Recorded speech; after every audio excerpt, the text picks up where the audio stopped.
Hello అండి. Hi. బంధువు కాదు రామ్ బంధువు. నేను పార్ట్ 2 స్టోరీ చెప్తానని చెప్పాను కదా! ఏంటంటే నేమ్స్ అయితే నేను చెప్పనండి.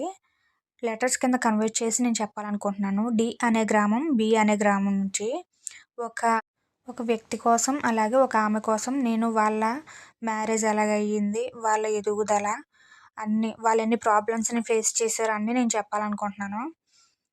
అలాగే బంధువులు కూడా ఎంతవరకు మనతో మంచిగా ఉంటారు, ఎంతవరకు మన వైపు ఉండి మనతో మాట్లాడుతూనే మన ఎనకాల గోతులు తవ్వుతారు అది కూడా నేను చెప్పాలి. ఎందుకు చెప్తున్నానంటే ఫ్యూచర్‌లో ఇప్పుడు చాలామందికి కుటుంబాల గురించి తెలీదు. ఒంటరి లైఫ్ ఇది అదని అంటున్నారు. ఆ ఒంటరి లైఫ్ ఎందుకయ్యిందో ఇలాంటి ఫ్యామిలీస్ వల్లనే ఒంటరి లైఫ్‌ని కోరుకునేవోళ్ళు కూడా ఉన్నారు. అందుకోసమే మీ అందరికీ తెలియాలి. ఎంతో కొంత నేర్చుకుంటారని నేను చెప్తున్నాను.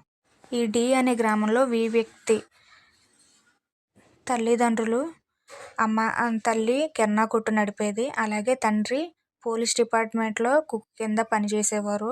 వాళ్ళ జీవితం కూడా చాలా సాఫీగా జరిగేది. అలాగే మేకలు, ఆవులు, కోళ్ళు ఈ వ్యాపారం ఎక్కువగా చేసేవోళ్ళు. ఏది లోటు లేకుండా జరిగేదనమాట. వి1 వ్యక్తి తల్లి, అక్క చెల్లెళ్ళు మొత్తం నలుగురు, అన్నలు ఇద్దరు. ఒక ఉమ్మడి కుటుంబం కింద అందరూ ఒకే దగ్గర కుటుంబంలో ఒకటిగా అన్నట్టు ఉండేవోళ్ళు. వాళ్ళకి ఏ ప్రాబ్లం వచ్చినా వి1 అమ్మ చూసుకునేది.